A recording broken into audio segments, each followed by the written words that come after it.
Hi, good morning. I'm Josanne Wright Callender, the author of the Happy Little Garbage Truck Picture Book, an educational program.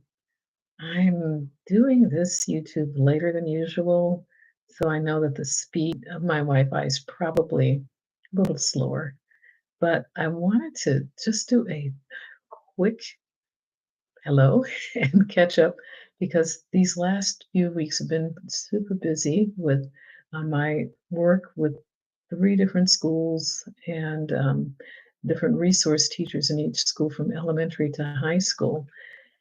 But it's given me some time to think too you know, as I took a break in producing materials so that the resource teachers could provide curriculum for children who are in the alternate curriculum program.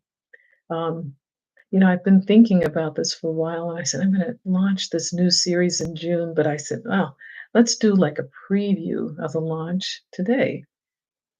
My thoughts have been going kind of in different directions because one thing I wanted to make sure that I talk about in this new series is what is the impact on our children in the different programs for special ed that exist, ones that I personally know about.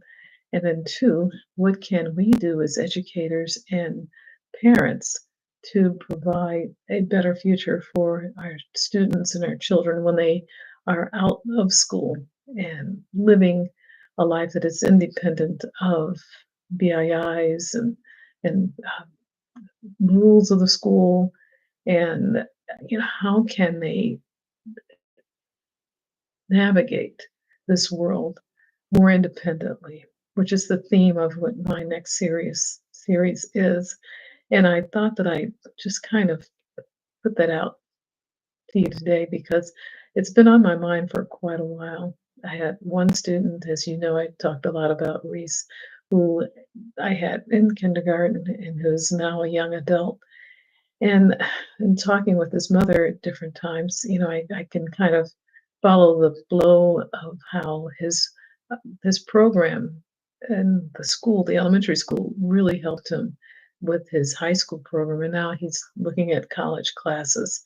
And I have students right now whose parents want the best for them, and yet there's a programming, well, it's not a glitch, but there's funding of programming that needs to be looked at. And it's something that even none of us can control. It depends on how the school district is funded. But um, it seems like we're having like a manpower shortage or school um, support service uh, glitch. And I'm not sure how that if it's just my impression or if it's real. So I'm just giving you my impressions right now. But regardless of what that might be, or if it's real or imagined, we still need to look at how are we preparing our children, our students for when they're out of school. So I think this is a perfect opportunity. I'm still surveying and talking with teachers and trying to get a better idea because the services that I provide are virtual, and I provide materials for the resource teachers who give me some indication as to what their students are needing. But to each one of them's credit, they each have said that there's a lack of motivation in the children, and how can I encourage them, and how can I motivate them? So that's what I've been focusing on, motivation that can be instilled in the child so that when they're out of school, they are still self-motivated, self-esteem, self-direction. So anyhow, we'll talk about this in the month to come, and you see sort of what my platform is how can we build into a child the desire to be self-starting and to do what they need to do to navigate this world. So hope to talk with you soon.